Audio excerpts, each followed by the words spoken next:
This episode of the Coarse Grind Podcast has been brought to you by Central Sports and Graphics Incorporated, family-owned and operated screen printing and embroidery business located in a historic storefront on Old Berwick Road in the heart of Espy. They've been doing screen printing for over 20 years. They have high-quality product at a low price. Be sure to check them out. Central Sports and Graphics Incorporated, 570-784-1212. Now, on to the show. Hi, this is Wesley Rosler. You're listening to my dad, Shawn Rosler, on the Coarse Grind Podcast. Get cooking!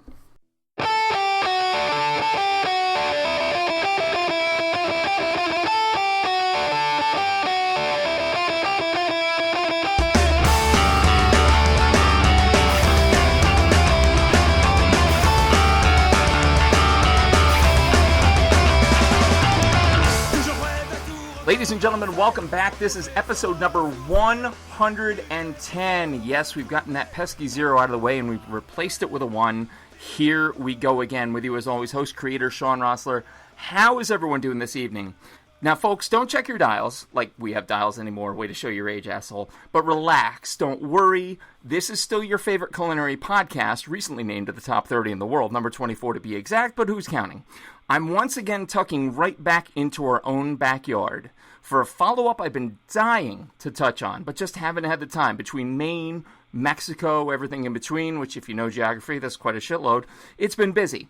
But seriously, ever since I had this guy on stage with us for 100, hell, ever since I had the face of Turkey Hill Brewing, Mr. Nebel, on way back in the 20s, I knew I had to do this interview, and I'll be damned if I'm not, honest to God, more thrilled than I've been in a while. Take your celebrities, take everybody like that, toss them to the curb. This one carries a lot for me.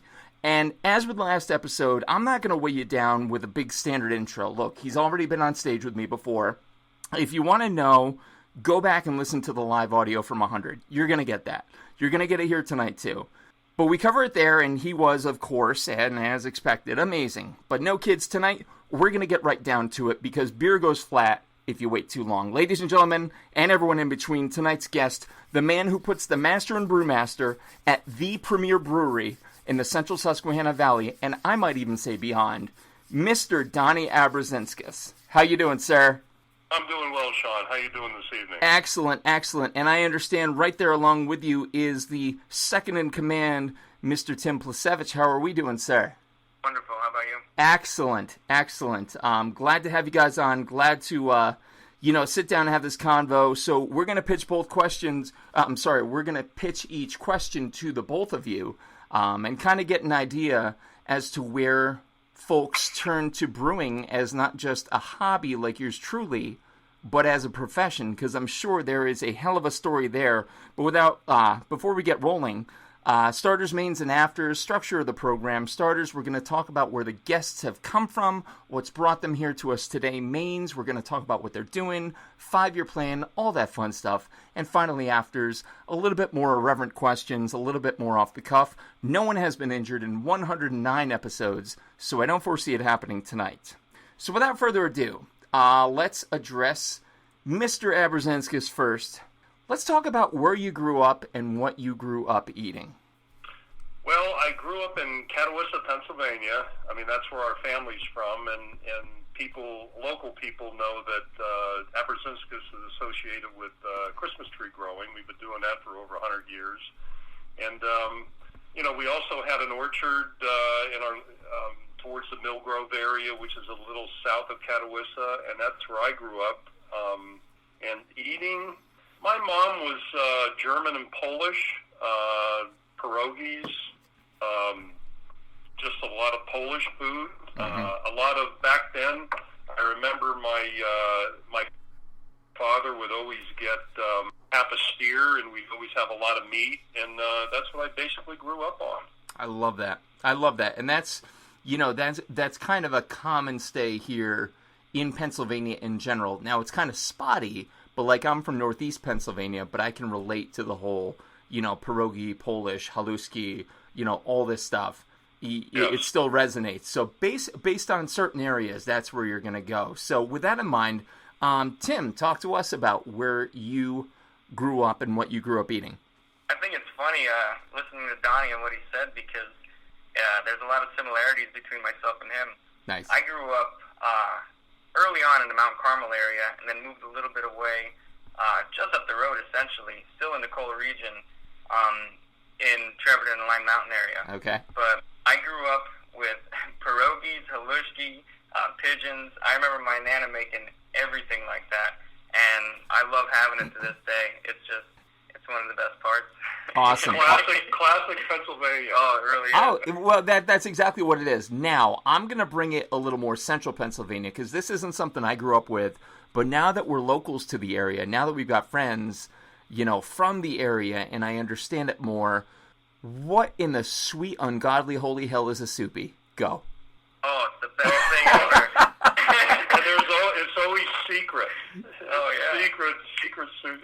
This cured pork, basically pressed down and dried and soaked in oil, essentially.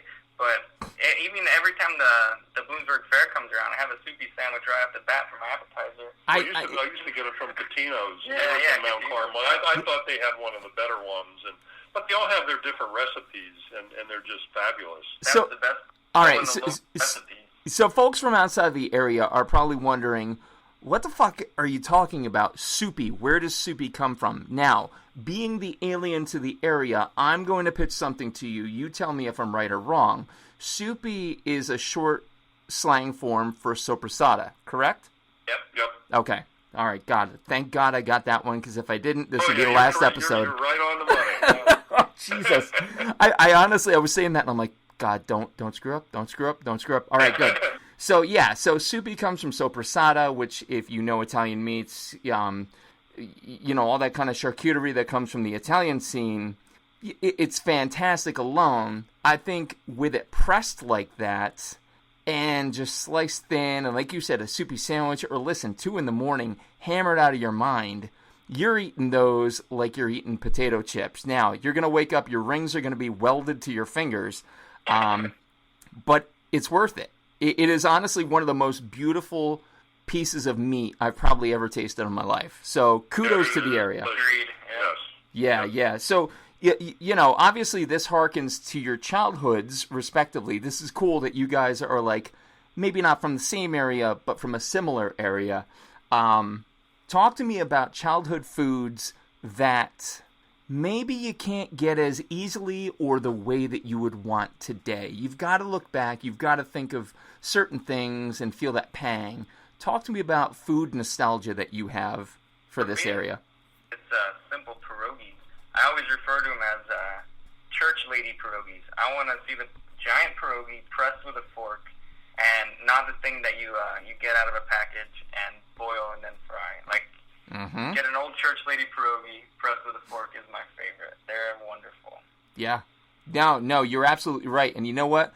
The Catholics have the market on like block party pizza. I don't know if you knew this or not, but for some reason, Catholic pizza in the up in the Northeast, and what you just said, church lady pierogi, not the first time I've heard it. It's this holistic approach almost to a very simple form that changes it completely. So I haven't had the honor, though, of actually having a simple pierogi versus, admittedly, the store-bought or, at a fair or something like that. Chances are pretty good at a fair you're still getting it frozen. Yeah, it all depends on where you go. There's some good church picnics here. You're getting the fresh ones. Oh, yeah, there's some dandy ones.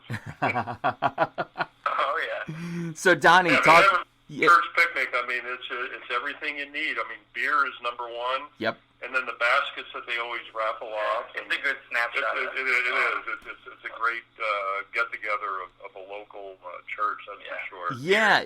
You know what's funny? The horror I see on people's faces when I say church block party and beer and gambling, like you've got your you've got your little bingo cards, the peel and wins. So like it's literally everything you go on a Sunday, and they're like, "Don't do it." But if we're having this, we're cool. Go ahead, come on in. Yeah, let me think about it, the more sense it makes. Exactly. Right. Exactly. Donny, looking back, something that like you long for, something you remember. I'm trying to think. Me getting up in age, my memory elapsed me sometime, and I'm trying to remember this soup my grandmother made, and it was from a plant right outside of one of the buildings, and it was some kind of it was called sour rumple soup. And my grandfather said, I'm going to pick this, your Nana, my grandmother's going to prepare it, but he said, I'm going to let you know when it's good, because he said, you have to reheat this thing at least 3 or 4 times, and then we're going to eat it. And I'll tell you what, I have no idea. It's been a long, long time since I've had it, and it was absolutely delicious. It just stuck out in my memory of when I was a child and having this. But it was called sour rumple. Sour rumple soup. Yeah, that's funny because when he says that, I remember my grandmother saying the same thing. What I remembered in my memory was sour rumpus. But I remember looking at the leaves of the plant that she referred to, and it looks a lot like sheep sorrel. That's what it looks a lot like. Yeah, it might be just sheep sorrel, but with a local it was just name. Delicious. Okay. Absolutely delicious. Because as soon as I put in sour rumple, it brought up what's called Schkavelborscht, which is a sorrel soup. Nice. That makes sense. All right. Pork loin chops, sour cream, potatoes, dill, chicken broth. I'm going to have to do some research on that. That's fantastic. I love hearing things like that, and I will search this until I find it. I love that we found it, too, because I've even said it recently about how my grandmother used to reference that, and I've been looking and remembering what it looked like and just trying to find it. It's pretty cool. Yeah, Schkavel, it's Schchavel Borscht. There's a site, Natasha's Kitchen, that it comes up in. Now, let me rattle off. Okay, so the sorrel, that's the first thing that they show, and this would be a plant right outside. Do you know if it was made with pork offhand, Donnie? I was young. I mean, I might have been 8 or 9 years old. I just don't remember. All right. It's a long, long time ago. Well, we're going to figure it out. The next time I come in for a beer, which, is not going to be that long and is not just going to be one beer, let's be fair.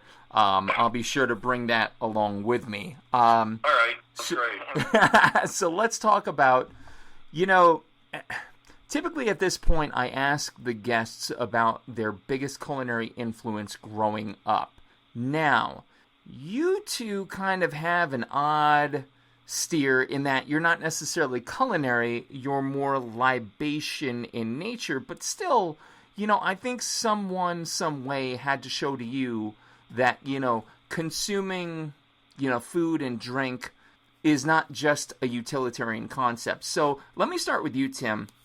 Who is your greatest culinary influence growing up? Who made you realize that, eating, drinking isn't just this thing we do to survive, that there's more to it? Oh man, that's a great question because on the food side for sure, I remember every time sitting at the dinner table or even when we're not, my dad would always hand me stuff and tell me to try it. And as long as I can remember, I've always been excited to try the stuff that he's given me.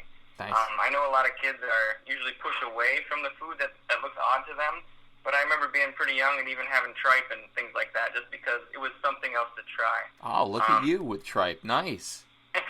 But then so that's on the food side, but that definitely goes to my father. Yeah. But on the beer side, just going through college and trying different beer, I mean, that just goes hand in hand. But it's kind of funny.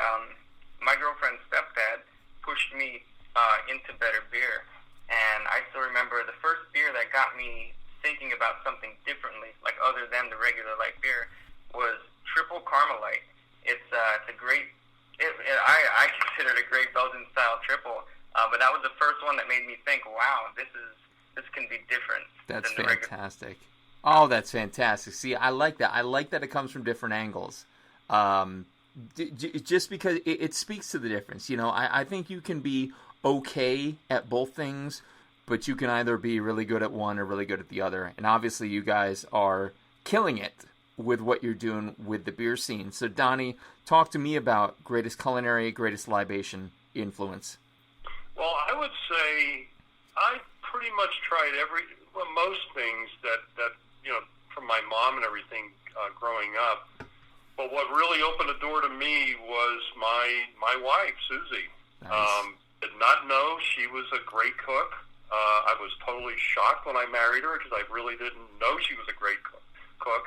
And just opened up a lot of things for me, especially because she's Italian. Mm-hmm. I couldn't see myself eating anchovies until I had anchovies over pasta, which totally blew my mind, and I just love her to death, and she's just a really good cook. See, listen, Tim, from two married guys, I'm going to translate this for you. You remember that shit, okay? Listen, whatever you do in life, it's always her credit first, okay? Oh, there you go. Just so we're clear. I'll work on that. I'm just giving a little wisdom out there. I'll work on that, yeah. So, all right. So obviously, Donny, with your husbandly duties out of the way for food, when did beer hit you? Obviously, like it did, because truth be told, this is not hot smoke or anything like this. Like, you're local. I could come down and talk to you. Like, this is not like, any kind of flattery beyond reason. You are easily one of the most talented brewmasters I've ever drank from in my life. Well, thank you. Yeah, you're very welcome. Where the hell did it come from? Well, I think it comes from anything I've tried in life, whether it be golf, whether it be football, whether it be anything. I always dug deep and wanted to try to learn as much as I can. And that's the way I always did things. I mean, I just kind of went down layer by layer and until I was satisfied. But sometimes you're not satisfied on a lot of things. Sure. But you just keep on learning.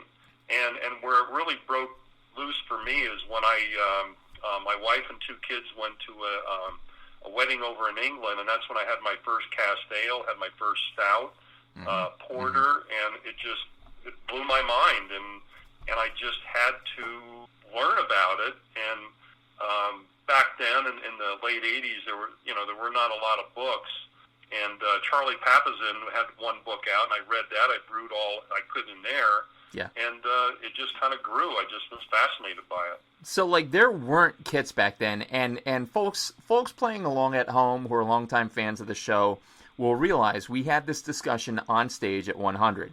This very discussion. So, go back, check the notes. It's the same discussion, but it's worth it because brewing is ridiculously easy today. Now, I've been brewing casually as a hobbyist now for 10 years. Even 10 years ago, the game was different. The game was much more piece it together, figure it out, hope it tastes good. And for the first 5 years, I mean, look, I'm using PVC buckets. Let's be fair here. It's not great at that point. It's only when I upgraded to some glass, that kind of thing. But I think we're in a day and age where it's more accessible. You're talking about the late 80s, Donny. How did you get your materials? Like, where did you get them from? Well, I was trying to figure that out the other day, and my wife went to school up in Boston, and I think it was in a magazine that I discovered. It was a little advertisement ad. It was, and I'm trying to remember the town, but it's still there today. It was something, a hobby shop, but it also had home brewing ingredients there. And when we went up to visit some friends, I think it was in Woburn, if I'm not mistaken. So we went over, and I bought my first carboy, I got my book, and I bought some ingredients, and I just came back and I brewed. And then kind of like in the 90s, there were some homebrew shops opened up. Met a guy, the guy who I talked about before we got going here, the guy down in Carlisle, he had a homebrew shop, and I guess the internet was just starting, but there was no software out there, so I called him up and I told him what I wanted to do. I wanted to go to All Grain Brewing, and we sat there, and he gave me formulas to figure out your bittering units and your aroma and stuff like that, and just kind of got me started, and that's how I started, and then once the software came out, I kind of knew what was going on in the background, and it didn't take me very long to start figuring recipes out. Sure. But yeah, that's how I got going. Nice. So, folks who, and this kills me, and I'm going to be a little bit critical, so either just, don't back me on this if you don't want to. Folks jumping on Yelp reviews and shit like that, running your mouth like you know what it takes to get into this field, just because you have it at your fingertips today. Remember, there are people that came up in a time where this wasn't readily available, honed their craft, and have perfected it. So if you want to check that out, be sure to go to Turkey Hill Brewing, turkeyhillbrewing.com, 570-387-8422, 991 Central Road here in Bloomsburg. So listen, it tastes amazing. It's not easy. Make it that simple. What drives me nuts is some of these things. What's that one software? Untapped. Oh, God, that app. And what blows my mind, and there's only a few, it's probably, I'm going to say maybe like 1%, and they say they don't like this or this is wrong.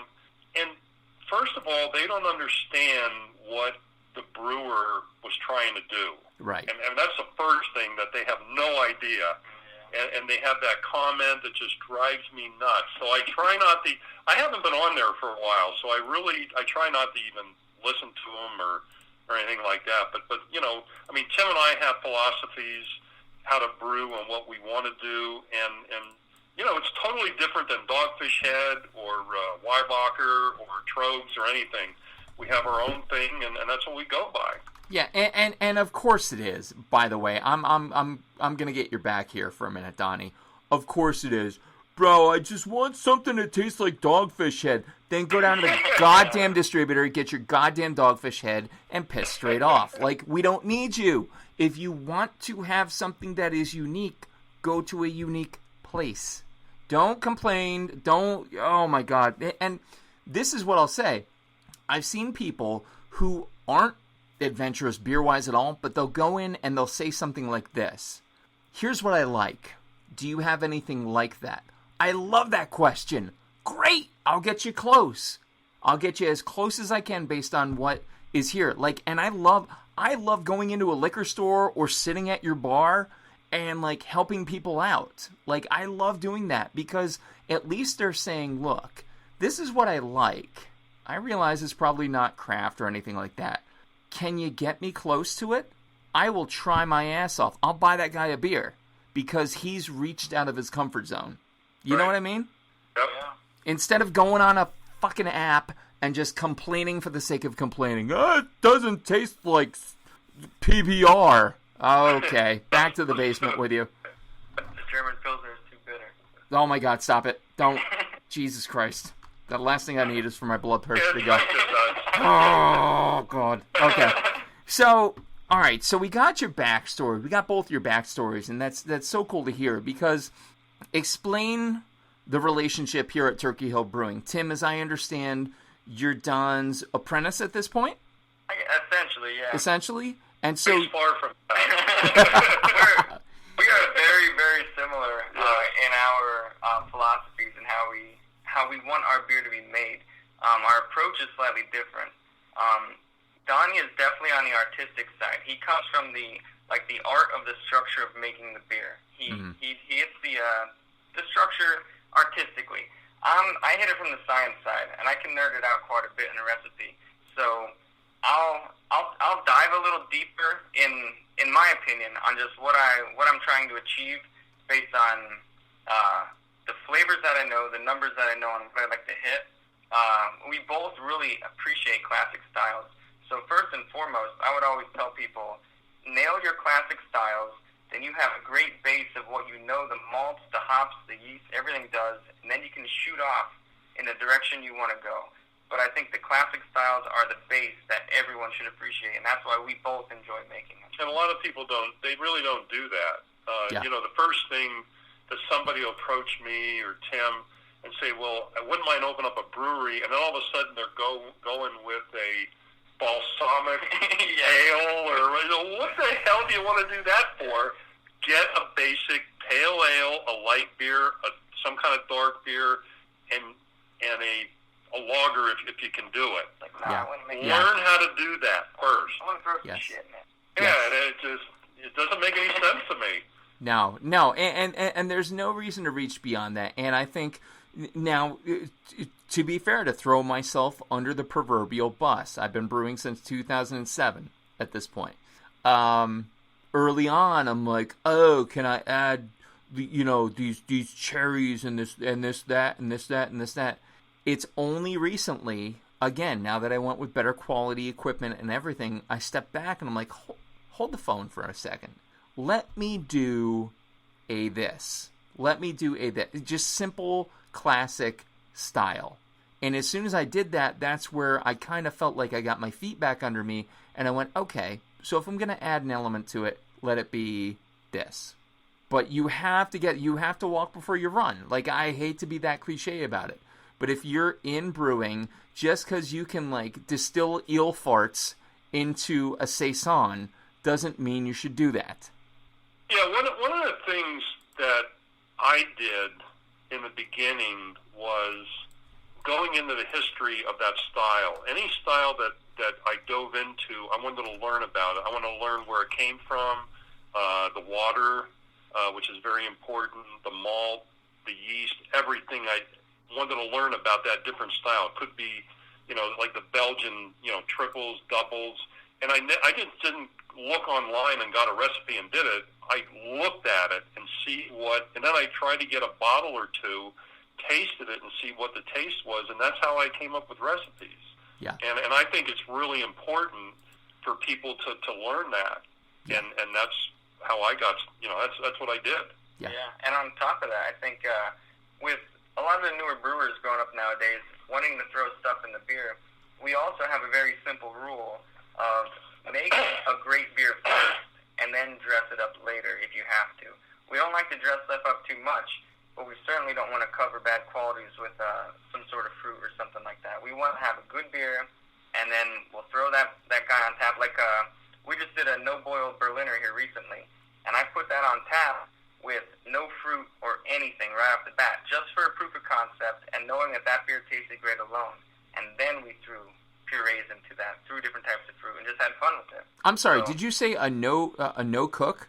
No boil, yep. No boil. Yep. Yeah, it was a lot of fun. We actually we were brewing our Belgian Pilsner, and we were gonna end up with quite a bit of wort left over because the fermenter we were putting in is a good amount smaller than usual. So I mentioned to Donny quickly during the brew day. I was like, "Yo, fermenter and the little guy's open. I'm just gonna sanitize it quick. We'll push the excess over. We'll sour it up and just dry hop it and serve it." And that's what we did. We had a good malt bill from the Belgian Pilsner. I threw some grain in for the lactobacillus, and it worked out really well, and that's on tap right now. I think. Yeah, what did my son say? It was like it tasted like a mimosa.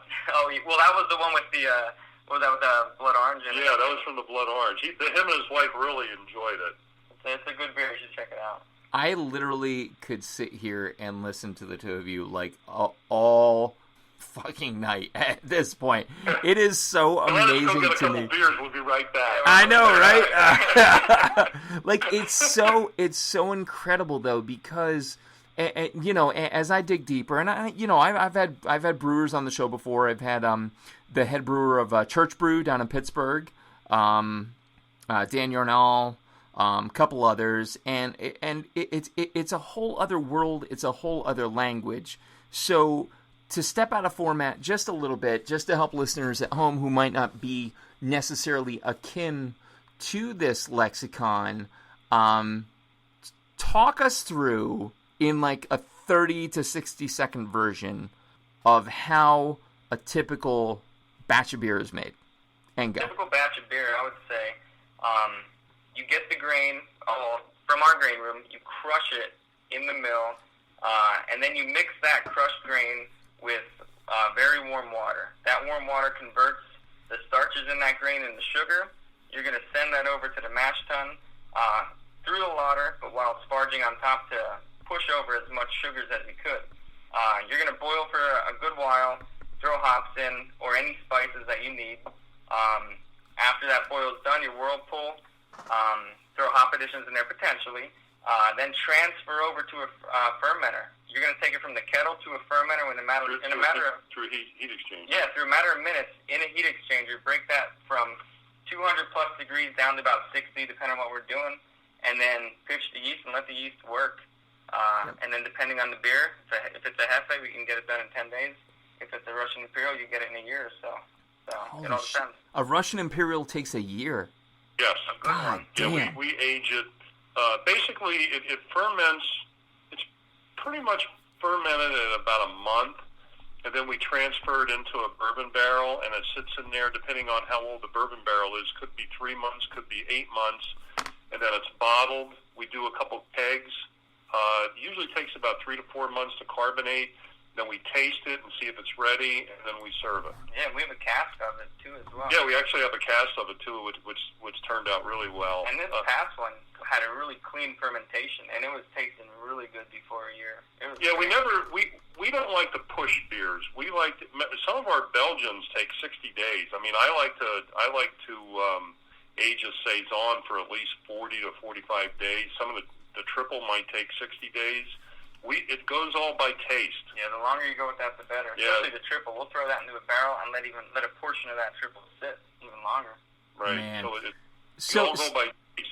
Yeah, so indulge me for a minute, because you mentioned the S word, which is my favorite style of beer ever. The Saison, to me, has a place in my heart because it tastes like the straw in the farmhouse where it was made. Like, for me, beer is visual. Like, when I close my eyes, I want to imagine the region, like you were talking about, Donnie, the history from where it came from. And as I understand it, the Saison is a farmhouse ale, correct? Correct. Yeah, and then basically what they did back then is whatever they had available. I mean, it could be oats, could be wheat, coarse malt. Depends on what they have. And our typical Saisons, I try to go by that. There could be some rye in it. The one we have on tap right now, which is very complex, it's a Saison with saw palmetto honey in it, which I love using honey in Saisons, especially like the one we're doing tomorrow. Is orange blossom honey with grains of paradise, which gives it a little bit of citrusy, peppery taste to it. But I was in a homebrew shop up in Drums, Simply Homebrew, and I tasted their saw palmetto, which I didn't know you can get, and I really liked the taste of it, so we did one. It's on tap right now. Wow. All right, well, you're not helping me stay focused on the stuff I have to do around the house. Let me put it that way.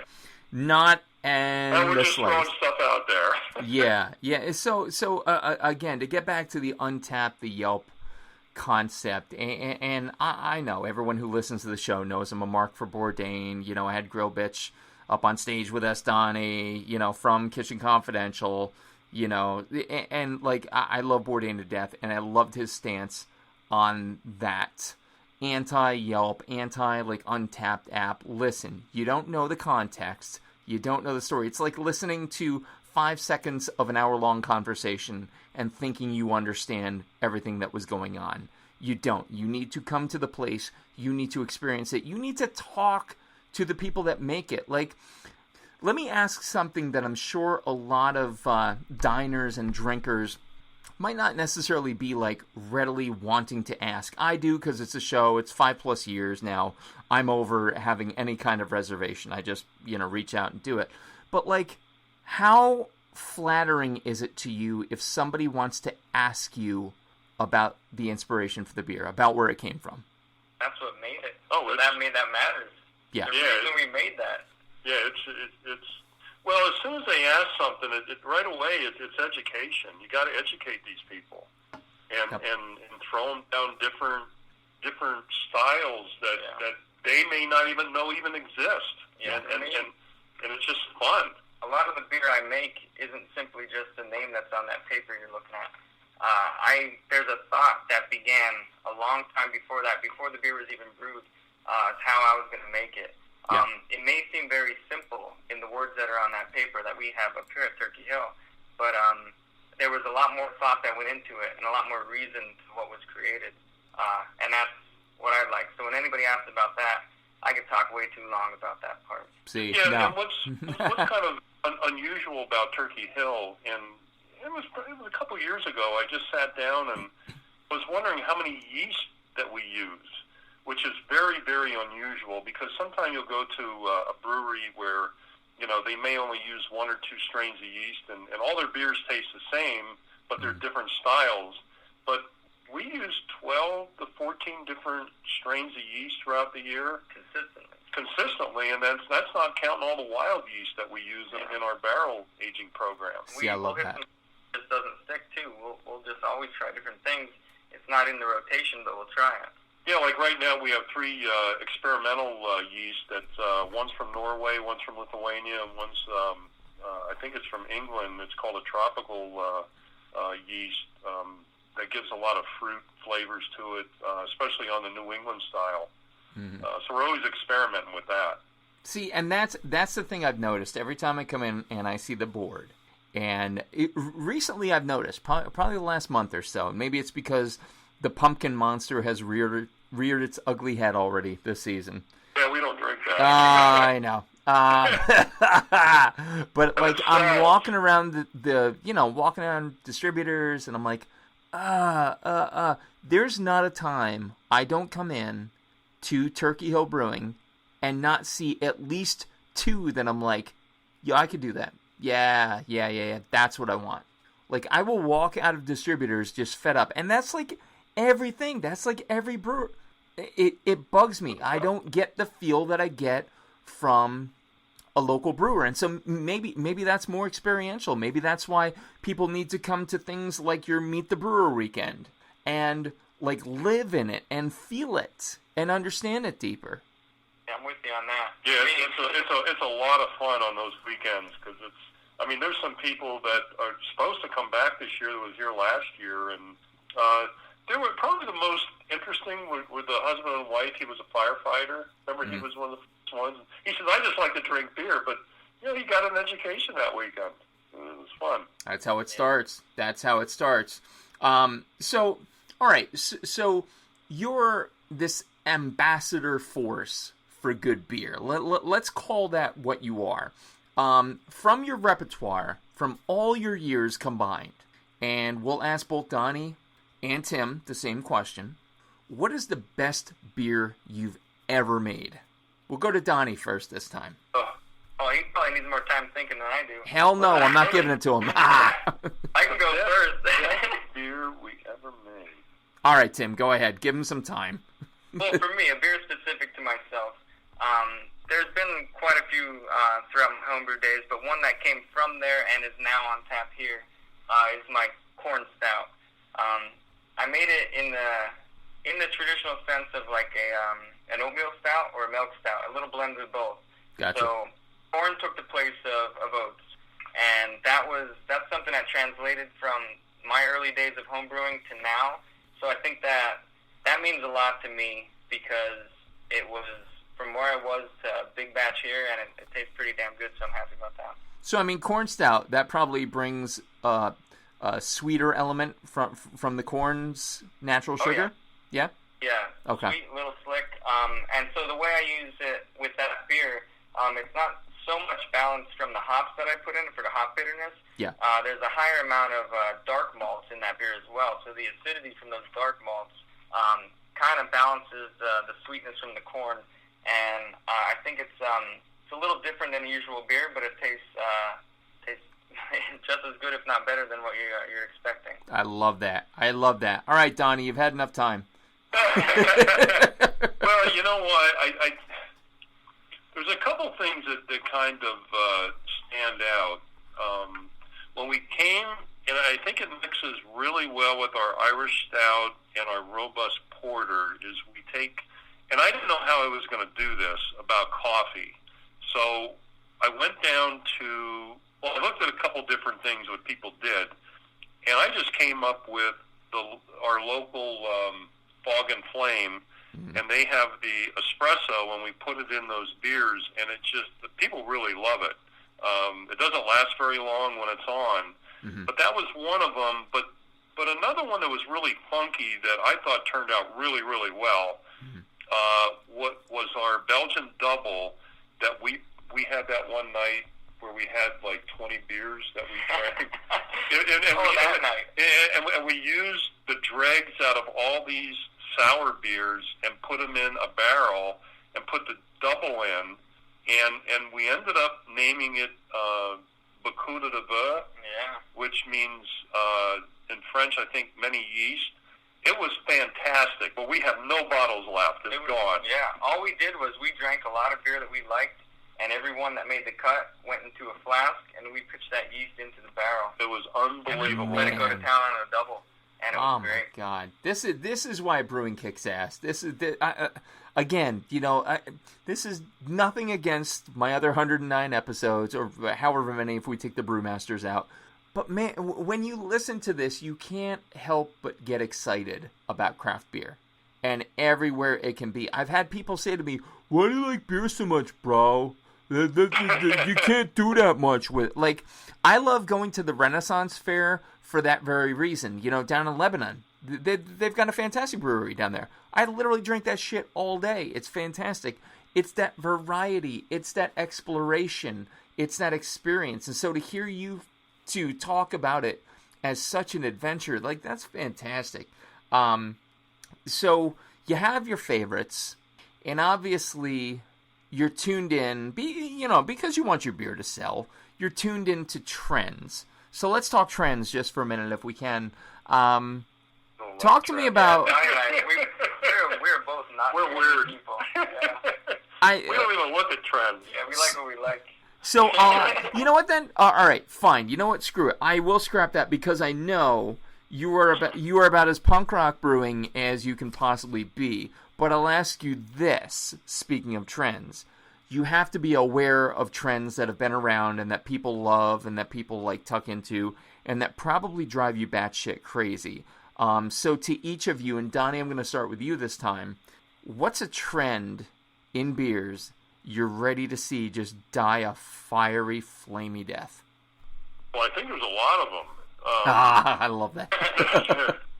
I still don't get New England IPAs. We make them. I think we make them very well, but it just, I have a hard time drinking them sometimes because they're just real thick and soupy, and a lot of them are high alcohol. I just don't like drinking high alcohol beers anymore. And it relates back to brewing. How good are you? I think is the brewer that makes a great Pilsner, great light beer like a Kolsch, because you can't make any mistakes in those beers because they'll show up very, very quickly. You make stouts and you make these IPAs. I mean, you can cover a lot of stuff up. Yeah. But those real light beers are tough.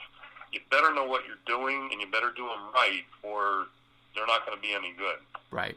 Yeah, That's a great point. I don't want to sound like a record, but I'm with Donnie on a lot of that.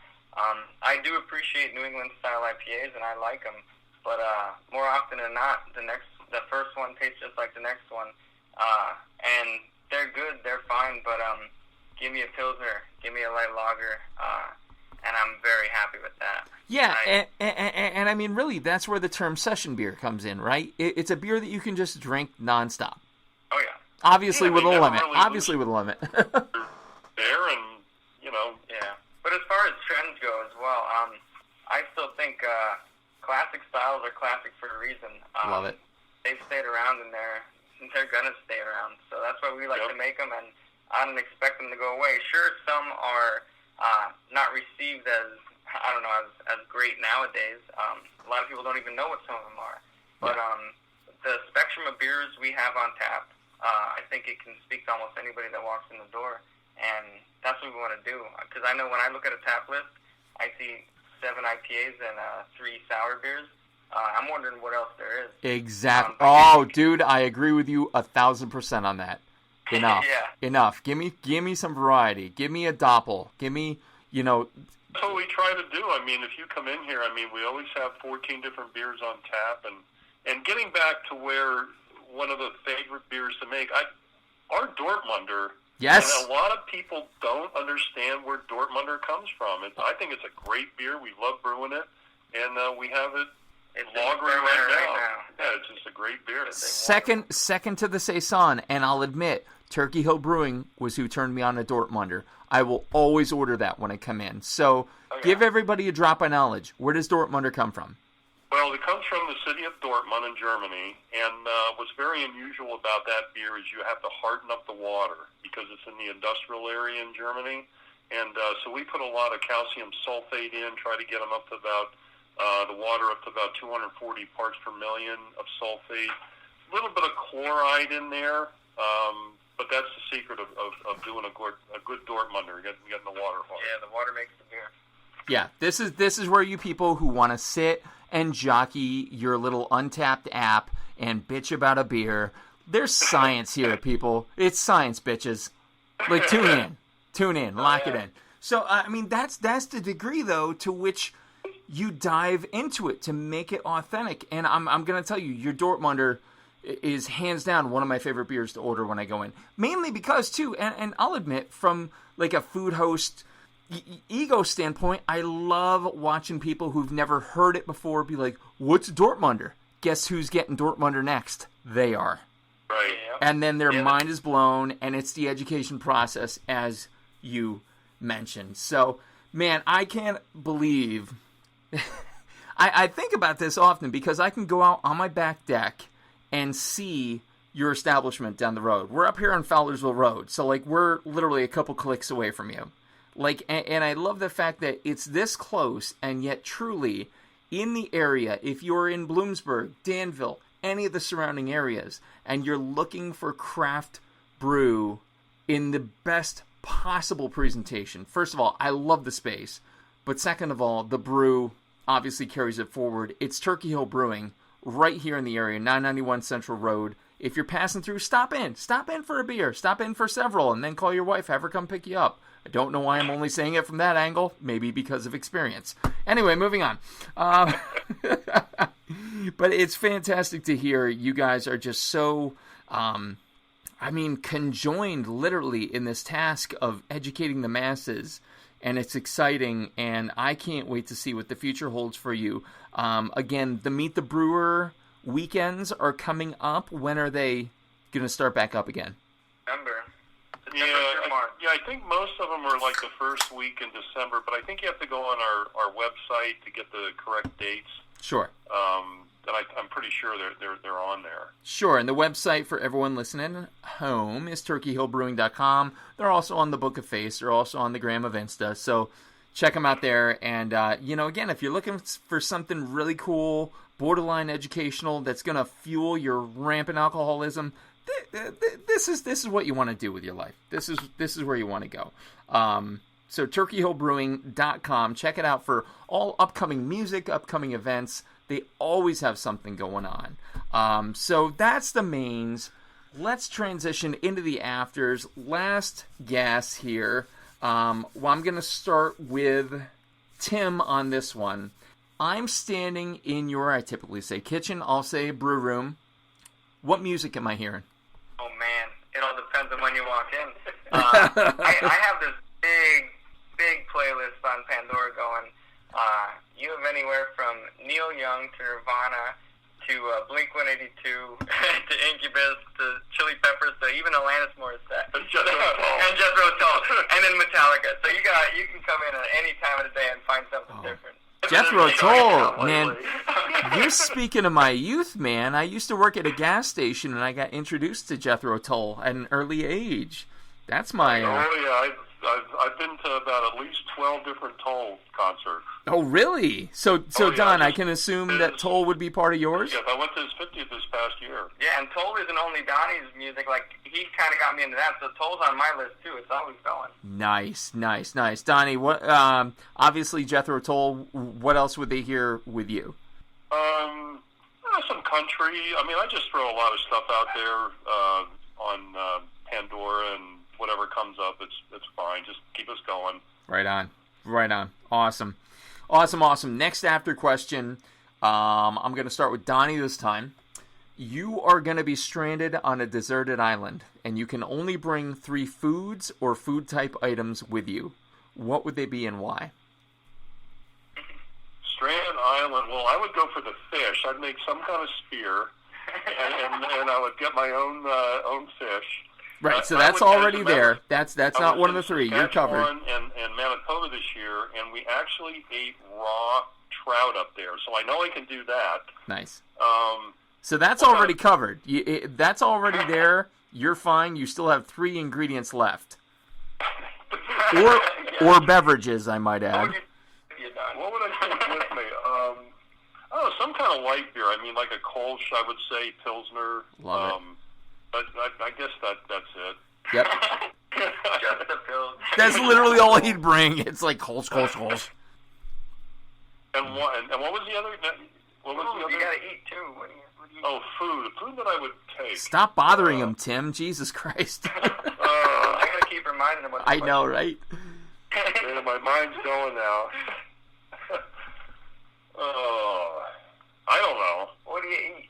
What do I eat? I eat everything. Like I love salads. I mean, if I can survive on salads, and I would eat raw fish, that'd be great. Seeds, man, seeds. All right, seeds, and then you'd bring your. Yeah, I love it. A true survivalist with the Kolsch, I might add. So, Tim, talk to me about what you'd bring along for the ride. All right, to be honest, I have to bring a beer, and it's going to be a Dortmunder. I could drink that Dortmunder every day of my life and be very happy. Because that goes from summer into winter. I think it's a good light drinking beer, but it's hearty enough that it stands up well in the winter as well. Would goddamn agree 1,000%. So then, I'm going to take pizza, because I'm just going to imagine that I can do whatever I want. I love it. What else? Oven. Oh, no, the oven's there. It comes with the oven. Oh, so, I'm gonna take a pizza, because pizzas change. They're always different. And then I'm going to have to end up taking a dessert. I'm going to take a really dense, dark chocolate torte. That's what I want. Love it. Love it. God damn, that's deep, man. That's deep. Next after question.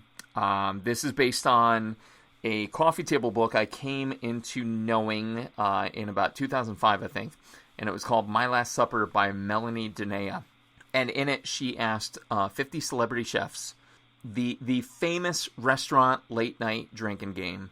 Your ticket's getting punched tomorrow. What's your last meal? So, Tim, I'll swap it over to you. Talk to me about your last meal, last drink. Last meal, last drink. That's tough. I would say my last meal, I would always be happy when there's a good plate of seafood in front of me. Nice. I go for some nice crab legs, maybe some oysters.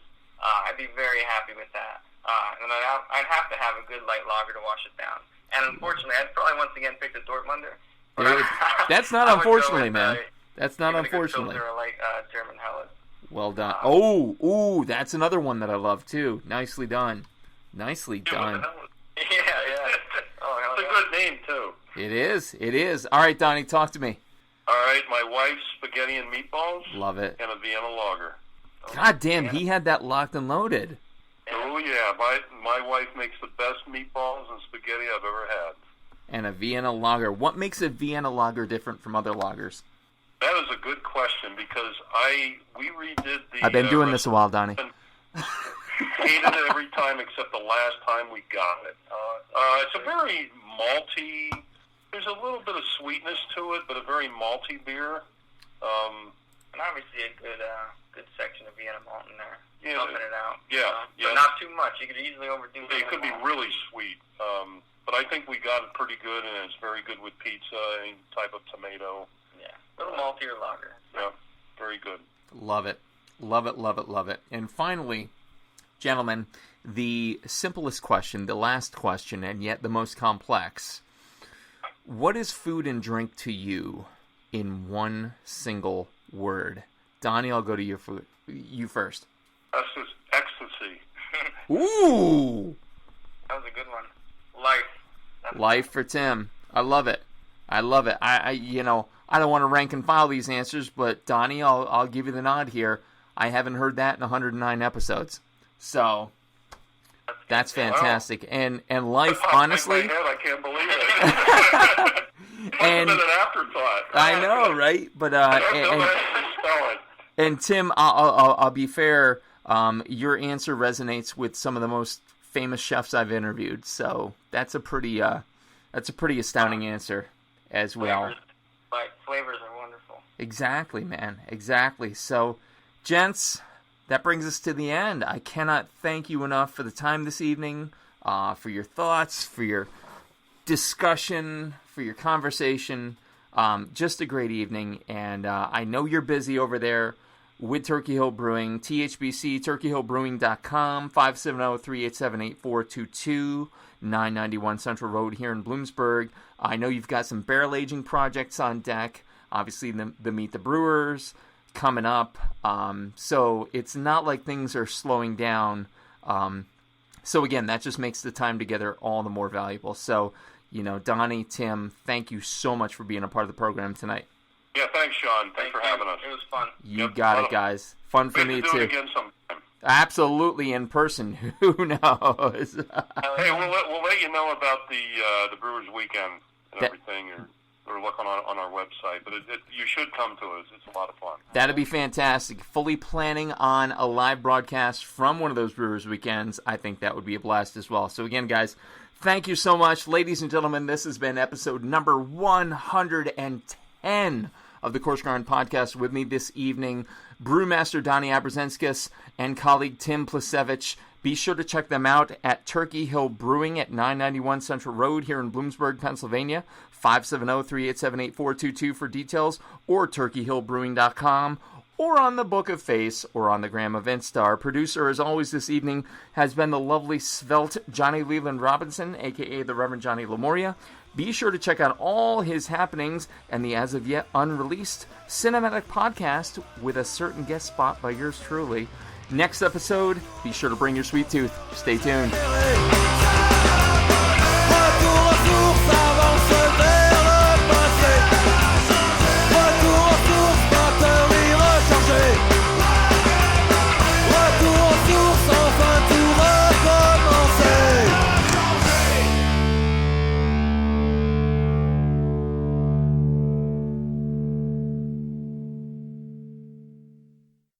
Hey, do you like coffee? Do you like gourmet coffee? Do you like really amazing gourmet coffee that's a total steal and just happens to be based on a culinary podcast? Well, look no further. The Coarse Grind Podcast has teamed up with the Mr. G Coffee Company to create the perfect custom blend. Dark as the logo itself with hints of caramel, sea salt, and dark chocolate. It is luxury in a cup at an incredible price. Be sure to check out their site today, MrGCoffee.com, and order some now.